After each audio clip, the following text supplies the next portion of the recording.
Ma questo periodo, che meraviglia è!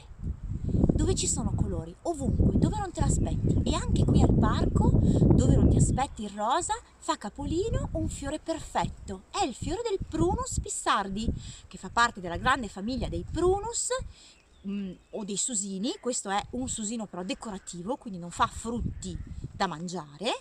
E si caratterizza per questi fiori deliziosi e delicatissimi, e poi per il suo fogliame che mano a mano che passa poi la stagione diventa di un rosso bordeaux molto molto intenso. Quindi è decorativo sia in primissima primavera, perché anche questo fa prima i fiori e sta già cangiando con le foglie, che poi durante la stagione, quando il rosso diventa il colore particolarissimo.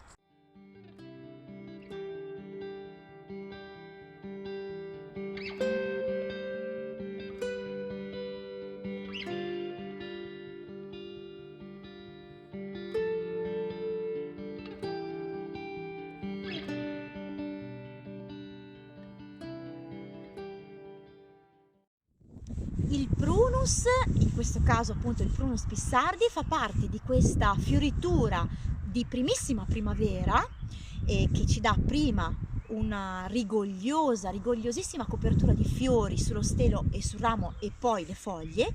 E qui al parco non solo Prunus ma anche deliziosi mandorli. Si assomigliano un pochino tra loro, assomigliano anche un po' al pesco, e quindi è semplice individuarli perché i loro fiori svettano sul verde e sui rami spogli delle altre piante. Non perdetevelo!